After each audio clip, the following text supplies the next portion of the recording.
ಅವನಲ್ಲಿ ಎಷ್ಟು ಬಟ್ಟೆಗಳನ್ನು ಅವ ಮೇಲೆ ಹಾಕಿಕೊಂಡರೂ ಕೂಡ ಆತನ ನಿಗ್ರಹಕ್ಕೆ ಪ್ರಯೋಜನಕಾರಿ ಆಗುವುದಿಲ್ಲ ಅದು. ಆದ್ದರಿಂದ ಆತ್ಮ ಸಂಯಮ, ಇಂದ್ರಿಯ ನಿಗ್ರಹ, ಮನೋಜಯ ಅನ್ನುವುದನ್ನು ಸಂಪಾದಿಸಬೇಕಾದರೆ ಈ 5 ಗುಣಗಳನ್ನು ರೂಢಿಸಿಕೊಳ್ಳಿ ಅಂತ ರುದ್ರ ಹೇಳ್ತಾನೆ. ಹೇಳಿ ಕೊನೆಗೆ ಇಷ್ಟನ್ನು ರೂಢಿಸಿಕೊಂಡ ವ್ಯಕ್ತಿಗೆ ಏನು ಬಲ, ಅದರಿಂದ ಸಿಗತಕ್ಕಂತಹ ಫಲ ಏನು ಅಂತ ಕೇಳಿದರೆ ಅಷ್ಟಸಿದ್ಧಿಗಳನ್ನು ಅವ ಹೊಂತಾನೆ. ಅಷ್ಟಸಿದ್ಧಿಗಳು ಅಂತ ತುಂಬ ನಾವು ಕೇಳ್ತೇವೆ. ಅಷ್ಟಸಿದ್ಧಿಗಳು ಅಣಿಮಾ ಮಹಿಮಾ ಚೈವ ಗರಿಮಾ ಲಘಿಮಾ ತಥಾ ಅಂದರೆ ಎಷ್ಟು ಚಿಕ್ಕದು ಬೇಕಾದರೂ ಆಗುವ ಶಕ್ತಿ, ಅದಕ್ಕೆ ಅಣಿಮಾ ಅಂತ ಹೆಸರು. ಇದನ್ನೆಲ್ಲ ರಾಮಾಯಣದಲ್ಲಿ ಆಂಜನೇಯನಲ್ಲಿ ನಾವು ಅಷ್ಟಸಿದ್ಧಿಗಳನ್ನು ಕೂಡ ಕಾಣ್ತೇವೆ. ಲಂಕೆಗೆ ಹೋದಾಗ ಅಷ್ಟು ಚಿಕ್ಕ ಒಂದು ವಸ್ತುವಾಗಿ ಬೇಕಾದಲ್ಲಿ ತಿರುಗಾಡಿದಂತಹ ವ್ಯಕ್ತಿ ಅಣಿಮಾ. ಶರೀರವನ್ನು ಎಷ್ಟು ಚಿಕ್ಕದು ಬೇಕಾದರೂ ಮಾಡಬಹುದಾದ ಶಕ್ತಿ. ಮಹಿಮಾ ಅಂದರೆ ಅದನ್ನು ಎಷ್ಟು ದೊಡ್ಡದು ಬೇಕಾದರೂ ಮಾಡಬಹುದಾದ ಶಕ್ತಿ. ಗರಿಮಾ ಅಂದರೆ ಎಷ್ಟು ಭಾರ ಬೇಕಾದರೂ ಮಾಡಬಹುದಾದ ಶಕ್ತಿ. ಆಚಾರ್ಯರ ಬಾಲ್ಯಲೀಲೆಯಲ್ಲೂ ನಾವು ಕಾಣ್ತೇವೆ. ಮಕ್ಕಳೆಲ್ಲ ಕಬಡ್ಡಿ ಆಡ್ತಾ ಇದ್ದವರು, ಈ ಆಚಾರ್ಯರು 1 ಹೊತ್ತು ಭಿಕ್ಷೆ ಮಾಡುವವರು, ನಾವೆಲ್ಲ 3 ಹೊತ್ತು ಊಟ ಮಾಡುವವರು, ನಮ್ಮ ಮುಂದೆ ಆಚಾರ ಶಕ್ತಿ ಏನು ಅಂತ ಮಾತಾಡಿಕೊಂಡ್ರಂತೆ. ಒಂದು ಸಲ ಆಚಾರ ಕೇಳಿದರು, ನೀವೆಲ್ಲ ನನ್ನ ಹತ್ರ ಕುಸ್ತಿ ಮಾಡಲಿಕ್ಕೆ ಬನ್ನಿ ಅಂತ. ಇವರೆಲ್ಲ ಆಚಾರ ಮೇಲೆ ಹೇಗೆ ಯುದ್ಧಕ್ಕೆ ಹೋಗುವುದು, ಗಲಾಟೆ ಮಾಡುವುದು ಹೇಗೆ ಅಂತ ಮನಸ್ಸು ಮಾಡಿದರೆ, ನೀವು ಸರಿಯಾಗಿ ನಿಮ್ಮ ಶಕ್ತಿಯನ್ನು ಉಪಯೋಗಿಸಲಿಲ್ಲ ಅಂದರೆ ಗುರುದ್ರೋಹ ಮಾಡಿದ ಹಾಗೆ ಅಂತ ಹೇಳ್ತಾರೆ ಆಚಾರ್ಯರು. ಖುಷಿಯಾಯಿತು, ಒಂದು ಸಲ ಆಚಾರನ್ನು ಜಜ್ಜಿ ಕೆಳಗೆ ಹಾಕುವ ಒಂದು ವಿಶೇಷ ಅವಕಾಶ ಪ್ರಾಪ್ತ ಆಯಿತು ಅಂತ ಎಲ್ಲ ಬಂದರೆ ಕ್ಷಣ ಮಾತ್ರದಲ್ಲಿ ಎಲ್ಲ 30 ಹುಡುಗರನ್ನು ಕೆಳಗೆ ಹಾಕಿ ಆಚಾರ ಅವರ ಮೇಲೆ ಕೂತು ಬಿಟ್ರಂತೆ. ಸೌಮೇರವಂ ಗೌರವಮಾವಹಂತಿ ಅಂತ, ಇದು ಮೇರು ಪರ್ವತ ಕೂತ ಹಾಗೆ ಆಗಿದೆ, ಬೇಗ ಬಿಟ್ಟುಬಿಡಿ ಅಂತ ಮಕ್ಕಳು ಒದ್ದಾಡುವಂತಹ ಸ್ಥಿತಿ ಬಂತು. ಅಲ್ಲಿ ತನಕ ಆ ಆಚಾರನ್ನು ಹೊತ್ತುಕೊಂಡು ಹೋದ ವಿದ್ಯಾರ್ಥಿಗಳು ಅದರಲ್ಲಿದ್ದರು. ಅವರಿಗೆ ಈಗ ಅಷ್ಟು ಭಾರ ಆಯಿತು. ಇದು ಗರಿಮಾ ಅನ್ನುವ ಸಿದ್ಧಿಯಿಂದ ಪ್ರಾಪ್ತಿಯಾಗುತ್ತೆ. ಬೇಕಾದಾಗ ಚಿಕ್ಕ ಏನೂ ಭಾರ ಇಲ್ಲದೆ ಇದ್ದ ಹಾಗೆ ಆಗೋದು, ಬೇಕಾದಾಗ ಭಾರೀ ಭಾರವಾಗುವುದು. ಗರಿಮಾ ಲಘಿಮಾ ಅಂತ, ಭಾರವಾಗುವುದು ಮತ್ತು ಲಘುವಾಗುವುದು. ಅಣಿಮಾ ಮಹಿಮಾ ಚೈವ ಲಘಿಮಾ ಪ್ರಾಪ್ತಿರೇವಚ. ಇನ್ನೊಂದು ಪ್ರಾಪ್ತಿ ಪ್ರಾಕಾಮ್ಯ ಅಂತ 2 ಸಿದ್ಧಿಗಳಿದ್ದಾವೆ. ಪ್ರಾಪ್ತಿ ಅಂದರೆ ನನಗೆ ಏನು ಬೇಕು ಅನ್ನಿಸುತ್ತೆ ಅದು ಆ ಹೊತ್ತಿಗೆ ಅಲ್ಲಿ ಬಂದು ಕೂಡುವುದು. ಇದ್ದಕ್ಕಿದ್ದಾಗೆ ಹಾಲ್ಬಾಯಿ ತಿನ್ನಬೇಕು ಅನಿಸಿದರೆ ಎದುರುಗಡೆ ಎಲ್ಲ ಹಾಲ್ಬಾಯಿ ಬಂದುಬಿಡುತ್ತೆ. ಭಾರಿ ಜಾಗೃತೆಯಾಗಿರಬೇಕು. ಯಾರ್ದೋ ಒಬ್ಬರದ್ದು ಇಲ್ಲಿ ಪಕ್ಕದ ಮಂತ್ರವಾದಿಗಳ ಕಥೆಯನ್ನು ನಾನು ಕೇಳಿದ್ದೆ. ಹಾಲು ಏನೋ ಬಂದರು, ಸಂಬಂಧಿಕರೆಲ್ಲ ಬಂದರು ಅಂತೇಳಿ ಹಾಲ್ಬಾಯಿ ವ್ಯವಸ್ಥೆ, ಇದ್ದಕ್ಕಿದ್ದಾಗೆ ಹಾಲ್ಬಾಯಿ ಆಗೋಯ್ತಂತೆ. ಮನೆಯವರು ಒಳಗಿಲ್ಲ, ಹಾಲ್ಬಾಯಿ ಹೇಗಾಯಿತು ಅಂತ ಆಶ್ಚರ್ಯ ಬಂದವರಿಗೆ. ಅಷ್ಟು ಹೊತ್ತಿಗೆ ಓಡಿ ಬಂದರು ಒಬ್ಬರು, ಪಕ್ಕದ ಮನೆಯ ಬೇರೆ ದೂರದಲ್ಲಿದ್ದ ವ್ಯಕ್ತಿ ಬಂದು, ನಮ್ಮಲ್ಲಿ ಪಿಶಾಚಿ ಕಾಟ ಶುರುವಾಗಿದೆ, ಹಾಲ್ಬಾಯಿ ಇಟ್ಟದ್ದಿಲ್ಲ ಅಂತಾಗಿದೆ ಅಂತ. ಫಚಿತಿ ಆಗುವ ಸ್ಥಿತಿ ಬರುತ್ತೆ. ಜಾಗೃತೆಯಾಗಿರಬೇಕು ಈ ಪ್ರಾಪ್ತಿ ಸಿದ್ಧಿಯನ್ನು ಸಂಪಾದಿಸಿಕೊಳ್ಬೇಕಾದ್ರೆ. ಅದರಿಂದ ಪ್ರಾಪ್ತಿ ಅಂದರೆ ತನಗೆ ಬೇಕಾದ್ದೆಲ್ಲ ತನ್ನಲ್ಲಿಗೆ ಬರತಕ್ಕಂಥ ಸಿದ್ಧಿ. ಪ್ರಾಕಾಮ್ಯ ಅನ್ನುವ ಸಿದ್ಧಿ ಅಂದರೆ ತಾನು ಎಲ್ಲಿ ಹೋಗಬೇಕು ಅನ್ನಿಸುತ್ತೋ ಅಲ್ಲಿಗೆ ತಾನು ಹೋಗಿ ಕೊಡ್ತಕ್ಕಂತಹ ಸಿದ್ಧಿ. ಅನ್ನಿಸಿದಾಗ ಅಲ್ಲಿ ಹೋಗಿರುವುದು. ಬದ್ರಿ ಕ್ಷೇತ್ರದಲ್ಲಿ ಹೋಗಿ ನಾರಾಯಣನ ನೋಡಬೇಕು ಅನ್ನಿಸಿದರೆ ಸಾಕು, ಇವ ಬದ್ರಿ ಕ್ಷೇತ್ರದಲ್ಲಿ ಹೋಗಿ ನಾರಾಯಣನ ಮುಂದೆ ಕೂತಿರ್ತಾನೆ.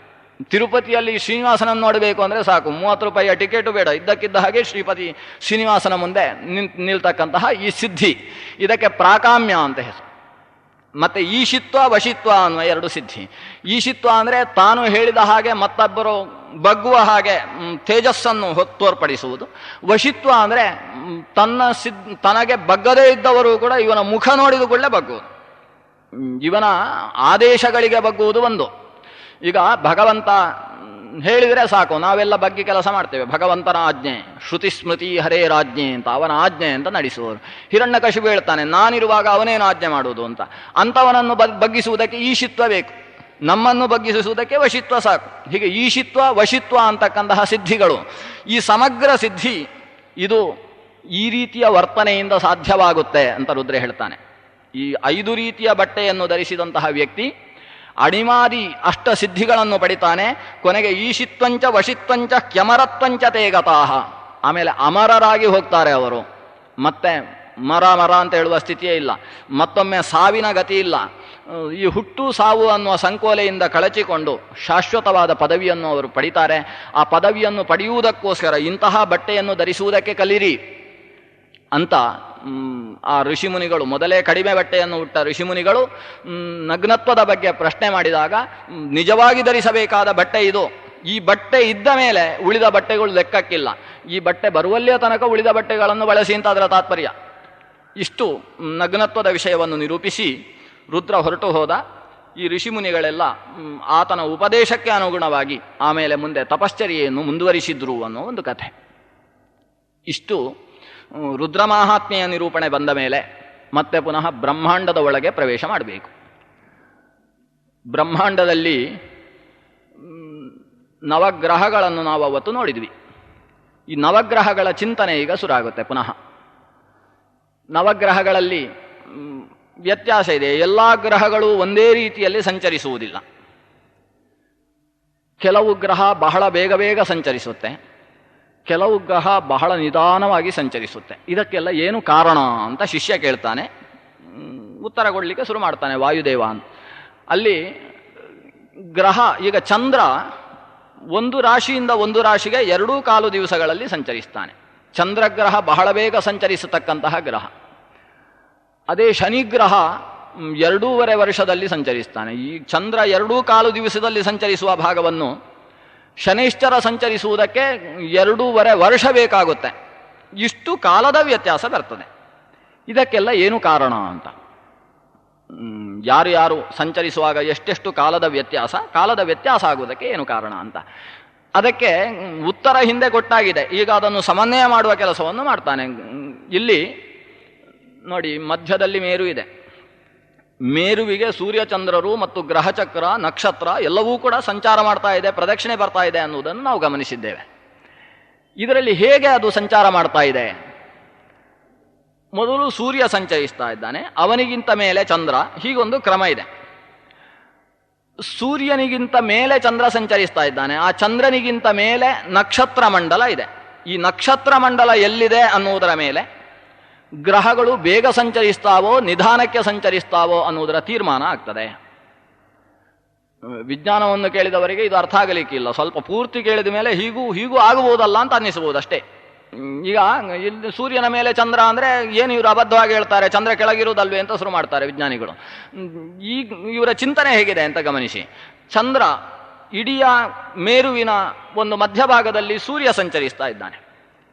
ಸೂರ್ಯನಿಗಿಂತ ಮೇಲೆ ಚಂದ್ರ ಸಂಚರಿಸ್ತಾ ಇದ್ದಾನೆ. ಚಂದ್ರನಿಗಿಂತ ಮೇಲೆ ನಕ್ಷತ್ರ ಮಂಡಲ ಇದೆ. ಅಂದರೆ ನಕ್ಷತ್ರಗಳಿಗೆ ಅತ್ಯಂತ ಹತ್ತಿರದಲ್ಲಿರುವವ ಚಂದ್ರ. ಈ ಚಂದ್ರ ನಕ್ಷತ್ರ ಮಂಡಲದಲ್ಲಿ ಸಂಚರಿಸುವುದು. ನಕ್ಷತ್ರಗಳಲ್ಲಿ ಅನೇಕ ನಕ್ಷತ್ರಗಳಿದ್ದರೂ ಕೂಡ ಆ ನಕ್ಷತ್ರ ಮಂಡಲದಲ್ಲಿ ಪ್ರಧಾನ ನಕ್ಷತ್ರಗಳು 27 ನಕ್ಷತ್ರಗಳು. ಅಶ್ವಿನಿ ಭರಣಿಯಿಂದ ಪ್ರಾರಂಭಿಸಿ ರೇವತಿಯ ತನಕ 27 ನಕ್ಷತ್ರಗಳು. ಈ 27 ನಕ್ಷತ್ರಗಳಲ್ಲಿ 2.25 ನಕ್ಷತ್ರಗಳ ತನಕದ ಆ ಒಂದು ಪ್ರದೇಶವನ್ನು ಒಂದು ರಾಶಿ ಅಂತ ವ್ಯವಹಾರ ಮಾಡ್ತಾರೆ. ಅಂದರೆ ಅಶ್ವಿನಿ, ಭರಣಿ ಮತ್ತು ಕೃತ್ತಿಕಾ ನಕ್ಷತ್ರದ ಒಂದು ಪಾದ. ಕೃತ್ತಿಕಾ ನಕ್ಷತ್ರದಲ್ಲಿ 4 ಪಾಲು ಮಾಡಿಕೊಂಡು ಅದರಲ್ಲಿ ಒಂದು ಪಾದ, ಅಂದರೆ 2.25. ಈ 2.25 ನಕ್ಷತ್ರಗಳ ಭಾಗಕ್ಕೆ ಒಂದು ರಾಶಿ ಅಂತ ಹೆಸರು, ನಕ್ಷತ್ರ ರಾಶಿ ಅದು. ಅದನ್ನು ಮೇಷ ಅಂತ ಕರೀತಾರೆ. ಆಮೇಲೆ ಮತ್ತೆ ಕೃತ್ತಿಕಾ ನಕ್ಷತ್ರದ 3 ಪಾದಗಳು ಮತ್ತು ಮುಂದಿನ ನಕ್ಷತ್ರ ಮತ್ತೊಂದು ನಕ್ಷತ್ರದ 2 ಪಾದ, ಇಷ್ಟು ಸೇರಿಸಿದರೆ ಅದು ವೃಷಭ ರಾಶಿ ಅಂತ ಕರೆಸಿಕೊಳ್ಳುತ್ತೆ. ಹೀಗೆ ನಕ್ಷತ್ರಗಳ ರಾಶಿಗೆ ಮೇಷ, ವೃಷಭ, ಮಿಥುನ, ಕಟಕ ಅಂತ ಒಟ್ಟು 27 ನಕ್ಷತ್ರಗಳು 12 ರಾಶಿ ಆಗ್ತವೆ. 2.25 ನಕ್ಷತ್ರದ ಹಾಗೆ 27ಅನ್ನು 2.25ರಿಂದ ಭಾಗಿಸಿದರೆ 12 ಸಿಗ್ತದೆ. ಮ್ಯಾಥಮೆಟಿಕ್ಸ್ ಗೊತ್ತಿದ್ದವರಿಗೆ ಸ್ಪಷ್ಟ ಆಗ್ತದೆ.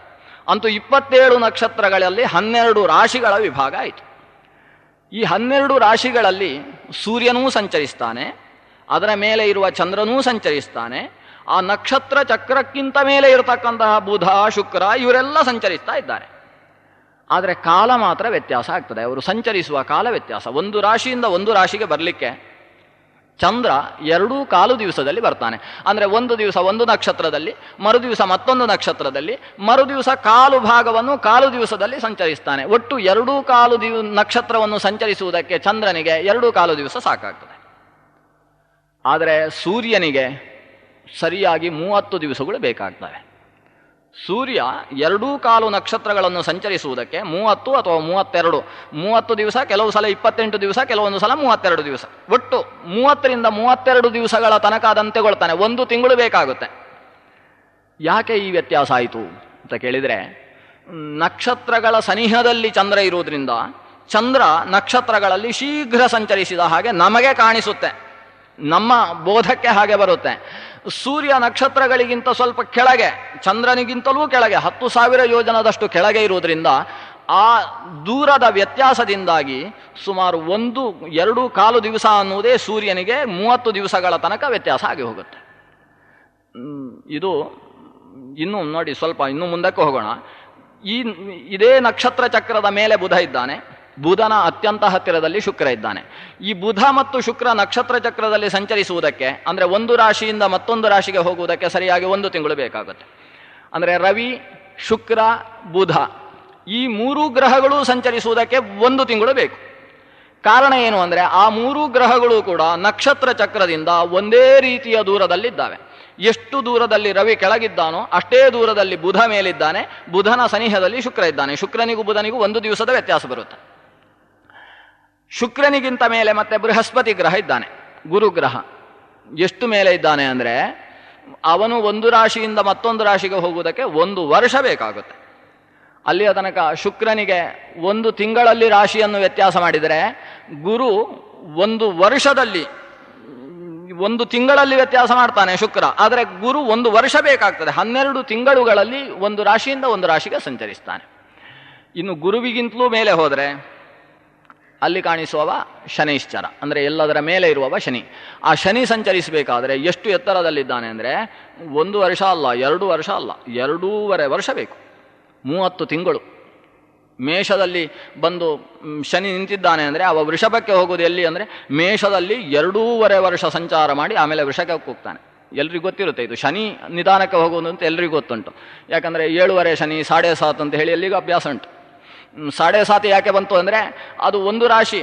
ಈಗ ಒಬ್ಬ ಮೇಷರಾಶಿಯ ವ್ಯಕ್ತಿ ಇದ್ದಾನೆ ಅಂತಾದರೆ ಅಥವಾ ವೃಷಭ ರಾಶಿಯ ವ್ಯಕ್ತಿ ಒಬ್ಬ ಇದ್ದಾನೆ ಅಂತಾದರೆ ಶನಿ ವೃಷಭ ರಾಶಿಯಲ್ಲಿ 2.5 ವರ್ಷ ಇರ್ತಾನೆ. ವೃಷಭ ರಾಶಿಯಲ್ಲಿ 2.5 ವರ್ಷ ಇರುವಾಗ ಅದು ಮಧ್ಯ 7.5 ಅಂತ ಅರ್ಥ. ಮಧ್ಯದಲ್ಲಿ ಅವ ತೊಂದರೆ ಕೊಡುವ ಕಾಲ. ಅದಕ್ಕಿಂತ ಹಿಂದಿನ ರಾಶಿಯಲ್ಲಿ 2.5 ವರ್ಷ, ಮುಂದಿನ ರಾಶಿಯಲ್ಲಿ 2.5 ವರ್ಷ, ಒಟ್ಟು 7.5 ವರ್ಷ ಅವ ತೊಂದರೆ ಕೊಡ್ತಾನೆ ಅಂತ ಲೆಕ್ಕ. ಅಂದರೆ ಯಾವಾಗ ಮೇಷಕ್ಕೆ ಶನಿ ಬರ್ತಾನೆ ಆವಾಗ 7.5 ಶುರುವಾಯಿತು ವೃಷಭ ರಾಶಿಯವನಿಗೆ. ಮೇಷದಲ್ಲಿ 2.5 ವರ್ಷ ಇದ್ದ, ವೃಷಭದಲ್ಲಿ 2.5 ವರ್ಷ ಇದ್ದ, ಮತ್ತೆ ಮಿಥುನದಲ್ಲಿ 2.5 ವರ್ಷ ತಿರುಗಾಡ್ತಾನೆ. ಅಲ್ಲಿಯ ತನಕ 7.5 ಶನಿ ಅಂತ ವ್ಯವಹಾರ ಅವನಿಗೆ. ಆದ್ರಿಂದಲೇ ಶನಿಗೆ ಶನೈಶ್ಚರ ಅಂತ ಹೆಸರು. ಈ ಶನಿ ಅನ್ನೋ ಹೆಸರು ಬಹಳ ಸುಂದರ. ಶನಿ ಅಂದರೆ ಶಮ್ನಯತಿ ಇತಿ ಶನಿಹೀನ್, ಆನಂದವನ್ನು ಕೊಡುವವ ಅಂತ ಅರ್ಥ. ಅದಕ್ಕೆ ಶನಿ ಅನ್ನೋ ಶಬ್ದದ ಅರ್ಥ ಆನಂದವನ್ನು ತಂದು ಕೊಡುವವ ಅಂತ. ಆದ್ರಿಂದಲೇ ಶನಿಗೆ ಬಹಳ ಪೂಜೆ. ಉಳಿದ ಗ್ರಹಗಳಿಗಿಂತೆಲ್ಲ ಹೆಚ್ಚಿನ ಪೂಜೆ ಶನಿಗೆ. ನಿನ್ನೆ ರಾಮನಾಥಾಚಾರ್ಯ ಹೇಳ್ತಾ ಇದ್ರು, ಗುರುಗಳು ಹೇಳ್ತಾ ಇದ್ರಂತೆ, ನಮ್ಮ ನವಗ್ರಹ ದೇವಸ್ಥಾನದಲ್ಲಿ ಒಂದು ವೇಳೆ ಶನಿಯನ್ನು ತೆಗೆದು ಬೇರೆ ಕಡೆ ಪ್ರತಿಷ್ಠೆ ಮಾಡಿದರೆ ಈ ನವಗ್ರಹಕ್ಕೆ ಯಾರೂ ಬರೋದಿಲ್ಲ, ಬರೀ ಶನಿಗೆ ಸುತ್ತು ಬರ್ತಾರೆ ಅಂತ. ಇಷ್ಟು ಗ್ರಹಗಳ ಮಧ್ಯದಲ್ಲಿ ಶನಿ ಒಬ್ಬ ಇದ್ದಾನೆ ಅಂತ ಹೇಳಿ ಎಲ್ಲರೂ ಸುತ್ತು ಬರೋದು ಅಂತ. ಅಂದರೆ ಶನಿಗೆ ಅಷ್ಟು ಮಹತ್ವ. ವಾದರಾಜ ಗುರುಗಳು ನವಗ್ರಹ ಸ್ತೋತ್ರ ಮಾಡಿದರು. ನವಗ್ರಹ ಸ್ತೋತ್ರದಲ್ಲಿ ಒಂದೊಂದು ಗ್ರಹಕ್ಕೆ ಅರ್ಧ ಶ್ಲೋಕಗಳು. ಭಾಸ್ವಾನ್ ಮೇ ಭಾಸಯೇ ತತ್ವಂ, ಸೂರ್ಯ ಮುಗೀತು. ಚಂದ್ರಶ್ಚಾಹ್ಲಾದ ಕೃತ್ ಭವೇತ್, ಚಂದ್ರನ ಬಗ್ಗೆ ಮುಗೀತು. ಹೀಗೆ ಅರ್ಧ ಶ್ಲೋಕದಲ್ಲಿ ಗ್ರಹಗಳನ್ನು ಸ್ತೋತ್ರ ಮಾಡಿ ಶನಿಯನ್ನು ಕೂಡ ಸ್ತೋತ್ರ ಮಾಡ್ತಾರೆ. ಶನಿ ನಮಗೆ ಆನಂದವನ್ನು ಕೊಡಲಿ ಅಂತ, ಶಮ್ಮನ್ನು ಕೊಡಲಿ ಅಂತ. ಇಷ್ಟು ಅರ್ಧ ಶ್ಲೋಕ ಶನಿಗೆ ಕೊಟ್ಟು ಮತ್ತೆ ಎಕ್ಸ್ಟ್ರಾ 1 ಶ್ಲೋಕ ಬರೀತಾರೆ. ಉಳಿದ ಯಾವ ಗ್ರಹಕ್ಕೂ ಆ ಸೌಭಾಗ್ಯ ಇಲ್ಲ. ವಾದರಾಜ ಗುರುಗಳ ಹತ್ರ 1 ಶ್ಲೋಕ ಪೂರ್ತಿ ಸ್ತೋತ್ರ ಮಾಡಿಸಿಕೊಳ್ಬೇಕು ಅಂದರೆ ಸೂರ್ಯನಿಂದಲೂ ಆಗಲಿಲ್ಲ, ಬೃಹಸ್ಪತಿಯಿಂದಲೂ ಆಗಲಿಲ್ಲ. ಶನಿಗೆ ಮಾತ್ರ 1/4 ಶ್ಲೋಕ. ಉಳಿದ ಎಲ್ಲ ಗ್ರಹಕ್ಕೂ ಬರೀ ಕಾಲು ಶ್ಲೋಕಗಳು. ಇದು ಶನಿಯ ಮಹತ್ವ. ಅಂದರೆ ಪೆಟ್ಟು ಕೊಡುವವನೇ ದೊಡ್ಡಪ್ಪ ಅಂತ ಒಂದಿಲ್ವೇ, ಜೋರು ಮಾಡಿದರೆ ಅವ ದೊಡ್ಡಪ್ಪ ಆಗ್ತಾನೆ ಅಂತ. ಈ ಶನಿಯ ಮಹತ್ವ ಅಂತದ್ದು. ಕಕ್ಷಾ ತಾರತಮ್ಯದಲ್ಲಿ 25ನೇ ಕಕ್ಷೆಯ ತನಕ ಬಹಳ ಕೆಳಗೆ ಬರುವ ಶನಿ ಪೂಜೆಯಲ್ಲಿ ಮಾತ್ರ ಬಹಳ ಎತ್ತರದಲ್ಲಿ. ಯಾಕಂದರೆ ಅವ ಶಮ್ನಯತಿ, ಆನಂದವನ್ನು ಕೊಡುವವ ಅಂತ. ಯಾಕಂದರೆ ದುಷ್ಟಗ್ರಹ ಅಂತ ಅವನಿಗೆ ಹೆಸರು. ದುಷ್ಟಗ್ರಹ ಅಂದರೆ ಅವ ದುಷ್ಟ, ಮಹಾದುಷ್ಟ ಅಂತ. ಮಹಾದುಷ್ಟ ಆದರೆ ಅದನ್ನು ನವಗ್ರಹ ದೇವಸ್ಥಾನದಲ್ಲಿ ಪೂಜೆ ಯಾಕೆ ಮಾಡಬೇಕು ಅವನಿಗೆ? ಗ್ರಹ ಅಂದಮೇಲೆ ದೇವರೇ, ರಾಹುವು ಹೌದು, ಕೇತುವು ಹೌದು, ಅವರು ಗ್ರಹಗಳು ಪೂಜ್ಯರೇ. ದುಷ್ಟಗ್ರಹ ಅಂತ ಯಾಕೆ ಹೆಸರು ಅಂದರೆ ದೋಷವನ್ನು ಸೂಚನೆ ಮಾಡುವುದರಿಂದ ದುಷ್ಟಗ್ರಹ. ನಮ್ಮ ಪುಣ್ಯವನ್ನು ಸೂಚನೆ ಮಾಡುವವರು ಸದ್ಗ್ರಹ ಅಂತ ಕರೆಸಿಕೊಳ್ತಾರೆ. ನಾವು ಜನ್ಮಾಂತರದಲ್ಲಿ ಮಾಡಿದ ಕರ್ಮಕ್ಕೆ ಅನುಗುಣವಾಗಿಯೇ ಇವತ್ತು ಅನುಭವಿಸುವುದು. ಆ ಕರ್ಮ ಒಳ್ಳೆಯ ಕರ್ಮ ಮಾಡಿ ಒಳ್ಳೆಯ ಫಲವನ್ನು ಇವ ಅನುಭವಿಸ್ತಾನೋ ಅಥವಾ ಜನ್ಮಾಂತರದ ಕೆಟ್ಟ ಕರ್ಮದಿಂದ ಕೆಟ್ಟ ಫಲವನ್ನು ಅನುಭವಿಸ್ತಾನೋ ಅನ್ನುವುದನ್ನು ಹುಟ್ಟುವ ಕಾಲದಲ್ಲಿ ಗ್ರಹಗಳು ಬೇರೆ ಬೇರೆ ಸ್ಥಾನದಲ್ಲಿ ನಿಂತು ಸೂಚನೆ ಮಾಡ್ತವೆ. ಅದರಲ್ಲಿ ಕೆಟ್ಟ ಫಲವನ್ನು ಸೂಚನೆ ಮಾಡುವ ಕೆಲಸ ಶನಿಗೆ. ಕೆಟ್ಟ ಫಲವನ್ನು ಸೂಚನೆ ಮಾಡಿದ್ರಿಂದ ಅವ ಆನಂದವನ್ನು ಕೊಡುವವ. ಯಾಕೆಂದರೆ ಜಾತಕ ಹೋಗಿ ತೋರಿಸಿದಾಗ ಹೇಳ್ತಾರೆ ಜ್ಯೋತಿಷ್ಕರು, ನಿಮಗೆ ಇನ್ನು 1 ವರ್ಷದಲ್ಲಿ ಬಹಳ ಒಂದು ಗಂಡಾಂತರ ಇದೆ, ಅದಕ್ಕೆ ಪ್ರತಿನಿತ್ಯ ವಿಷ್ಣು ಸಹಸ್ರನಾಮ ಪಾರಾಯಣ ಮಾಡ್ತಾ ಇದ್ರೆ ಸರಿಯಾಗುತ್ತೆ. ಅವತ್ತಿಂದ ವಿಷ್ಣು ಸಹಸ್ರನಾಮ ಚಾಚು ತಪ್ಪದೆ, ಅಲ್ಲಿಯ ತನಕ ಸಂಧ್ಯಾವಂದನೆಯನ್ನು ಬಿಟ್ಟಿದ್ದಂಥ ವ್ಯಕ್ತಿ ವಿಷ್ಣು ಸಹಸ್ರನಾಮ ಬಿಡುವುದಿಲ್ಲ ಅವತ್ತಿಂದ. ಶನಿ ಎಷ್ಟು ಒಳ್ಳೆ ಕೆಲಸ ಮಾಡಿದ ನೋಡಿ. 1 ವರ್ಷ ನಿರಂತರ ವಿಷ್ಣು ಸಹಸ್ರನಾಮ ಪಾರಾಯಣ ಮಾಡಿಸಿಬಿಟ್ಟ ಅಲ್ಲ, ಅದರ ಮೂಲಕ ಒಳ್ಳೆಯ ಆನಂದವನ್ನು ಕೊಟ್ಟ ಅಲ್ಲ. ಈ ಕಾರಣದಿಂದ ಅವನಿಗೆ ಶನಿ ಅಂತ ಹೆಸರು. ಇದನ್ನು ಬೃಹಸ್ಪತಿಯೂ ಮಾಡುವುದಿಲ್ಲ, ಶುಕ್ರನೂ ಮಾಡುವುದಿಲ್ಲ. ಉಳಿದ ಗ್ರಹಗಳು ಹೆದರಿಕೆಯನ್ನು ಹುಟ್ಟಿಸುವುದಿಲ್ಲ. ಅದರಿಂದ ಧರ್ಮ ಕಾರ್ಯದಲ್ಲಿ ಪ್ರೇರೇಪಣೆ ಕೊಡುವುದಿಲ್ಲ. ಈ ನಿಟ್ಟಿನಿಂದ ಶನಿಗೆ ಅಂತಹ ಸ್ಥಾನ. ಅವನು ಮೇಲೆ ನಿಂತು ನಿಧಾನಕ್ಕೆ ಸಂಚರಿಸಿ ಭಾರಿ ಒಳ್ಳೆ ಕೆಲಸ ಮಾಡ್ತಾನೆ. ಶನೈಹಿ ಚರತೀತಿ ಶನೈಶ್ಚರಃ. ಹೀಗೆ ಗ್ರಹಗಳು ಈ ನಕ್ಷತ್ರ ಚಕ್ರಕ್ಕಿಂತ ಹೆಚ್ಚು ಹೆಚ್ಚು ದೂರವಾದಷ್ಟು ಚಂದ್ರನ ಹಾಗೇ ಸಂಚರಿಸ್ತಾ ಇದ್ರೂ ಕೂಡ ಅವರ ಸಂಚಾರದ ಕಾಲ ದೀರ್ಘವಾಗಿ ಕಾಣಿಸುತ್ತೆ. ಇದನ್ನು ಬಹಳ ಗಮನಿಸಬೇಕಾದ ವಿಷಯ. ಚಂದ್ರ 2.25 ದಿವಸದಲ್ಲಿ ಸಂಚರಿಸಿದ ಅಲ್ಲ, ಚಂದ್ರ ಎಷ್ಟು ಸಂಚರಿಸಿದ್ದಾನೋ ಅಷ್ಟೇ ಸಂಚಾರ ಅಲ್ಲಿ ಶನಿಯಲ್ಲೂ ನಡೆದಿದೆ. ಆದರೆ ಶನಿ ಈ 2.25 ದಿವಸವನ್ನು 2.5 ವರ್ಷವನ್ನಾಗಿ ಪರಿಗಣಿಸಿಕೊಂಡ. ಅಥವಾ ಶನಿಯ 2.5 ವರ್ಷ ಚಂದ್ರನಲ್ಲಿದ್ದ ವ್ಯಕ್ತಿಗೆ ಚಂದ್ರನಲ್ಲಿದ್ದಂತಹ 2.25 ದಿವಸ ಅಲ್ಲಿ ಹೋದಾಗ 2.5 ವರ್ಷ ಆಗುತ್ತೆ. ಈಗ ನಾವು ಅರ್ಥ ಮಾಡಿಕೊಳ್ಬೋದು. ನಮ್ಮ 360 ದಿವಸ ಅಂತೇಳಿದರೆ ಅದು ದೇವತೆಗಳಿಗೆ 1 ದಿವಸ ಅಂತ ಹೇಳ್ತೇವೆ. ಯಾಕೆ ಅಂತ ಈಗ ಅರ್ಥ ಆಗುತ್ತೆ ನಮಗೆ. ಹಾಗಾದರೆ ಸಾಮಾನ್ಯವಾಗಿ ಅವರು ಶನಿಯ ಸಮೀಪದ ಎತ್ತರದಲ್ಲಿದ್ದಾರೆ, ದೇವಲೋಕ ಅಷ್ಟು ಎತ್ತರದಲ್ಲಿದೆ ಅಂತ ನಾವು ಆಲೋಚಿಸಿಕೊಳ್ಬೇಕೀಗ. ಈಗ 2 ದಿವಸ ಅಲ್ಲಿಗೆ 2 ವರ್ಷ ಆಗುತ್ತೆ ಅಂದರೆ, 2.25 ದಿವಸ ಅಲ್ಲಿಗೆ 2.5 ವರ್ಷ ಆಗುತ್ತೆ ಅಂದರೆ, ಹಾಗಾದರೆ ನಾವು ಆಲೋಚನೆ ಮಾಡಬೇಕು ಅಲ್ಲಿ ಆ ದೇವತಾ ಲೋಕ ಎಷ್ಟು ಎತ್ತರದಲ್ಲಿದೆ. ಅಲ್ಲಿಂದ ಮೇಲೆ ಮೇಲೆ ಹೋಗ್ತಾ ಇದ್ದ ಹಾಗೆ ಸಪ್ತರ್ಷಿ ಮಂಡಲದಿಂದ ಧ್ರುವ, ಅಲ್ಲಿಗೆಲ್ಲ ಕಾಲದ ವ್ಯತ್ಯಾಸವನ್ನು ಮುಂದಕ್ಕೆ ನಿರೂಪಣೆ ಮಾಡ್ತಾರೆ. ಅಲ್ಲಿಂದ ಮತ್ತೆ ಮೇಲೆ ಹೋಗಿ ಇದು ಸ್ವಲ್ಪ ವ್ಯತ್ಯಾಸ, ಕೆಳಗೆ ದಿವಸವಾಯಿತು ಅಲ್ಲಿ ವರ್ಷವಾಯಿತು. ಅದರ ಆಲೋಚನೆ ಕೆಳಗೆ ವರ್ಷ ಮೇಲೆ ದಿವಸ ಅನ್ನುವ ಆಲೋಚನೆ, ಅದಕ್ಕೂ ಕಾರಣವನ್ನು ಬ್ರಹ್ಮಾಂಡ ಪುರಾಣ ಕೊಡುತ್ತೆ. ಅದರ ಮೇಲೆ ಚತುರ್ಮುಖ ಬ್ರಹ್ಮನ ಸ್ಥಾನಕ್ಕೆ ಹೋದಾಗ ಅಲ್ಲಿ ನಮ್ಮ 432 ಕೋಟಿ ವರ್ಷಗಳು ಕೇವಲ 12 ಗಂಟೆಯ ಪರಿಣಾಮವನ್ನು ತೋರಿಸ್ತಾವೆ ಅಂತ. ಅಷ್ಟು ಅದಕ್ಕಿಂತಲೂ ಮೇಲೆ ಭಗವಂತನಲ್ಲಿ ಹೋದಾಗ ಭಗವಂತನಿಗೆ ಕಾಲದ ಸಂಬಂಧವೇ ಇಲ್ಲ. ಚತುರ್ಮುಖ ಬ್ರಹ್ಮನ 1 ದಿವಸ ಅಥವಾ 864 ಕೋಟಿ ವರ್ಷಗಳು, ಅಷ್ಟು ವರ್ಷಗಳು ಬ್ರಹ್ಮನಿಗೆ ಎಷ್ಟು ಹೊತ್ತು ಅಂತೇಳಿದರೆ ಅದು ಲೆಕ್ಕಕ್ಕೆ ಇಲ್ಲ, ಅವನಿಗೆ ಕಾಲವೇ ಅಲ್ಲ. ಪರನಾಮ ನಿಮೇಶ ಕಾಂತೆ ಅಂತ ಹೇಳ್ತಾರೆ. ಒಂದು ಕಣ್ಣು ಮುಚ್ಚಿ ರೆಪ್ಪೆ ತೆಗೆದಷ್ಟು ಹೊತ್ತು ಅಂತ ಸುಮ್ಮನೆ ತೋರಿಸೋದು, ಒಂದು ಕಾಲ ಅಂತ ತೋರಿಸಬೇಕಲ್ಲ. ಅದು ಕಾಲಾತೀತ. ಅಲ್ಲಿಗೆ ಕಾಲದ ಸಂಬಂಧವೇ ಆಗದೇ ಇರತಕ್ಕಂತಹ ಸ್ಥಾನ ಒಂದಿದೆ, ಎತ್ತರ. ಅಲ್ಲಿಗೆ ಕಾಲದ ಲೇಪ ಇಲ್ಲ, ಅದು ಕಾಲಾತೀತವಾದ ಶಕ್ತಿ. ಅಲ್ಲಿಂದ ನಂತರ ಸ್ವಲ್ಪ ಸ್ವಲ್ಪ ಕಾಲ ಸುರಾಗುತ್ತೆ. ಕೆಳಗೆ ಬಂದ ಹಾಗೆ ದೇವೇಂದ್ರ ಲೋಕಕ್ಕೆ ಬಂದಾಗ ಅಲ್ಲಿ ನಮ್ಮ 360 ದಿವಸಗಳು ಅಲ್ಲಿಗೆ 1 ದಿವಸ ಆಗುವಲ್ಲಿ ತನಕದ ಕಾಲ ಸುರಾಗುತ್ತೆ. ಅದಕ್ಕಿಂತ ಕೆಳಗೆ ಚಂದ್ರನಲ್ಲಿ ಬನ್ನಿ, ಚಂದ್ರನಿಗಿಂತ ಸ್ವಲ್ಪ ಮೇಲೆ ಪಿತೃಲೋಕ ಇದೆ. ಇದು ನಮಗೆ ಈಗ ಪ್ರಧಾನವಾಗಿ ಬೇಕಾದ ವಿಷಯ. ಚಂದ್ರನಿಗಿಂತ ಸ್ವಲ್ಪ ಮೇಲೆ ಪಿತೃಲೋಕ ಇದೆ. ಆ ಪಿತೃಲೋಕಕ್ಕೆ ಬಂದಾಗ ನಮ್ಮ 30 ದಿವಸ 1 ದಿವಸ ಆಗುತ್ತೆ ಅಲ್ಲಿಗೆ. ಅಂದರೆ ನಮ್ಮ 30 ದಿವಸಕ್ಕೆ ಪಿತೃಲೋಕದಲ್ಲಿ 1 ದಿವಸ, ನಮ್ಮ 1 ತಿಂಗಳು ಅಂದರೆ ಅವರ 1 ದಿನ, ನಮ್ಮ 1 ವರ್ಷ ಅಂದರೆ ದೇವಲೋಕದಲ್ಲಿ 1 ದಿನ. ಅದರಲ್ಲಿ ಉತ್ತರಾಯಣ ಹಗಲು, ದಕ್ಷಿಣಾಯನ ರಾತ್ರಿ. ಇದು ದೇವತೆಗಳ ಕಾಲಮಾನ.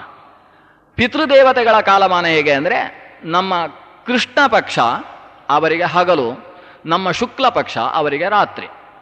ಶುಕ್ಲ ಪಕ್ಷ ಹಗಲಲ್ಲ, ಕೃಷ್ಣ ಪಕ್ಷ. ನಮ್ಮ ಕೃಷ್ಣ ಪಕ್ಷ ಪಿತೃಗಳಿಗೆ ಹಗಲು, ನಮ್ಮ ಶುಕ್ಲ ಪಕ್ಷ ಅವರಿಗೆ ರಾತ್ರಿ. ಹೀಗೆ ಶುಕ್ಲ ಪಕ್ಷ ಕೃಷ್ಣ ಪಕ್ಷಾತ್ಮಕವಾದ 1 ತಿಂಗಳು ಪಿತೃಲೋಕದಲ್ಲಿ 1 ದಿನವಾಗುತ್ತೆ. ಅದರಲ್ಲೂ ಕೂಡ ಅಮಾವಾಸ್ಯೆ ಅನ್ನುವುದು ಪಿತೃಗಳ ಮಧ್ಯಾಹ್ನದ ಹೊತ್ತು, ಅವರಿಗೆ ಹಸಿವಾಗಿರುವ ಹೊತ್ತು.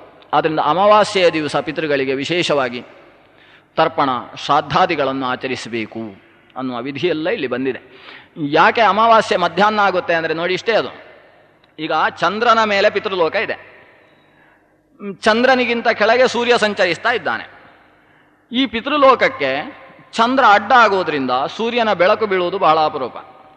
ಅದು ಯಾವಾಗ ಬೀಳುತ್ತೆ ಅಂದರೆ ಅಮಾವಾಸ್ಯೆ ದಿವಸ ಪೂರ್ತಿ ಬೀಳುತ್ತೆ. ಅಷ್ಟಮಿಯಿಂದ ಅಷ್ಟಮಿಗೆ ಅವರಿಗೆ ಸೂರ್ಯೋದಯ ಸೂರ್ಯಾಸ್ತಗಳು ಆಗ್ತವೆ.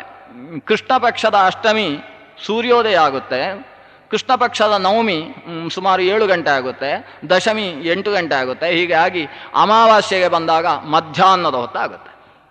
ಆಮೇಲೆ ಮತ್ತೆ ಶುಕ್ಲ ಪಕ್ಷದ ಪಾಡ್ಯದಿಂದ ಸೂರ್ಯ ಮಧ್ಯಾಹ್ನದ ಅಪರಾಹ್ನದಲ್ಲಿ ಸಂಚರಿಸ್ತಾನೆ.